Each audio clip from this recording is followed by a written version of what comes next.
Hi there. Good morning. It's early in the morning here. We have 4 degrees in northern Canada and it's July the something crazy like the 12th. So we'll unpackage and there we go. We start with a paintbrush. And this is what I wound up with. I am crazy in love with the way this turned out, so I'm going to make another one. The first job is to get this metal bit off. I use a paint scraper. It's a very stiff one, really stiff, and just kind of wiggle it up in underneath the metal. So as I rock, the little nails start to pop. There we go, and that's looking good. Okay, so you see how now the nail has popped and I can get my scraper up under it, and that's when I'm home free. Then I can just start to pry. So I guess I can just reach in with one of these flat nose pliers and just pull the little nail out. So you see how tiny that nail is? Whoop, there it is. It's pretty small. I'm saving the nails because I use them later on. Okay, I'm going to flip it over and do the same thing here. This one is ready to come out. See how short that little nail is? It's such a cute little nail. There we go. Okay, so now the next step is, you can see there's a fold here. Okay, I wonder if I can just get it up in there. And the answer is probably no. Oh, there we go. I'm getting it up, the corner of it up. Oops. Oh my! Well, that came right off. Hello. That was a little bit easier to get apart than the last one because I had to separate this and peel it off. But this, okay, so if you just pry at the edge, at the joint with a screwdriver, it will fly off. Yay, it flew off. Okay, so I'll just back this up a little bit. There we go. Although I did use this as a template from the last one, so I'm just going to, mind you, you could just measure it, but just make sure you don't come up short. So there you go. There's the template. Okay. So now I'm going to grab a piece of chipboard scrap. I'm using a craft knife. Well, it's just a Stanley X-Acto. And a very sturdy metal ruler. I really like this ruler. It's an Artist Loft Tools of the Trade. And it's got a non-skid surface on the back and a little lip, so you don't want to, you know, like cut your fingers off, that kind of thing. So it's pretty good. Okay, so what I'm going to do is just use this. I'm going to use this metal piece as a template, or as I said, you could just measure. I'm going to just line it up on my cutting mat with this line so that I can get a straight cut. So I'm going to make 1.5 inches, which is just a little wider than where I marked it, but it makes it easier for me to mark. Okay, and let the cutting begin.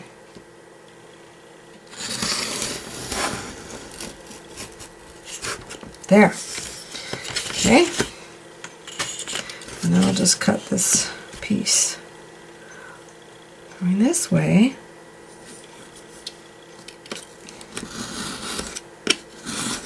Okay, I'm going to run and get a tub of water. I'll be right back. So the next step is to take your chipboard and put it in the water. And really, it just takes seconds. Chipboard is so porous. Oh, there we go. I put a towel down just to absorb some of the runoff. Okay, so I'm just wrapping. Ta-da! Wrapping. Rappy frappy, and that is definitely too big. That's okay. I'd rather have it too big than too small. Okay, so I'm going to mark where it's too big. I'll mark it to where I want it. Okay, and I'm just going to cut that bit off. Oh, my voice is coming back to normal. This morning, did I tell you? My dear husband got up and turned the furnace on. How ridiculous. I shouted, "Husband, why did you turn the furnace on?" He said, if a guy could just get up and not be chilly. I'm like, yeah, you live in the north. This is not going to change. Alright. So line it up with the marks. Fits and starts, but we're going to get there, girls. Okay. And here we go. There. Uh-huh. Uh-huh, uh-huh. Okay. There. See how beautifully that fits?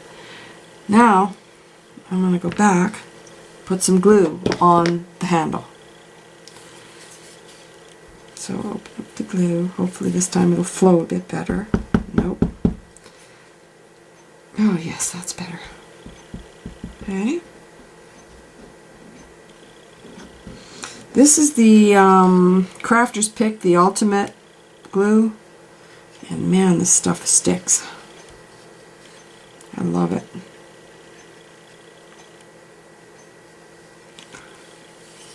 Okay, I'm just going to close up the end of that glue. And I'll just wipe the excess right on there. Okay.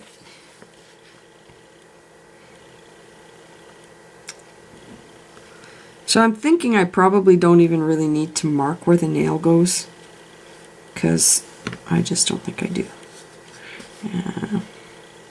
There. Wrap nicely. It's starting to fray a little bit on the edges, but once it's dry it'll be fine. Okay, so I'm just going to flip that over, and yeah, that looks lined up really nicely. Okay. So I know I lost one nail.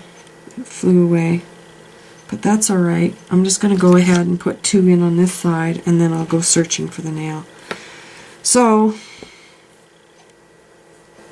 I'm just going to tap it in with my awl and a little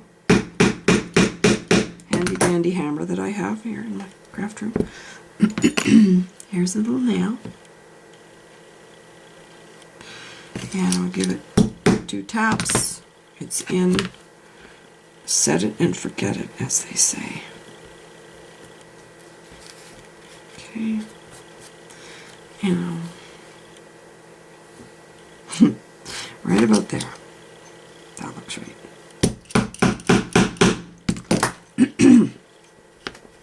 Okay, ladies. Oh, there we go. I managed to get that out. Thought I might have to call for backup. Okay, there we go. 2 taps, flip it over. Now I'm going to place the nail.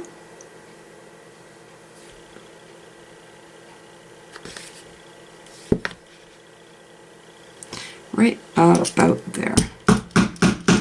Pre-drill with an awl. It's amazing how sharp this awl still is. Okay. Couple of taps. So now we have the beginning of 2 more brushes. And this is going to be the end result. It's a lovely little altered paintbrush. Now this one, I'm just getting started, right? I just replaced the bristles with the paper. So I'm going to leave these aside to dry, and I'll come back when they're ready and we'll continue with this little project. Thanks for watching. Bye.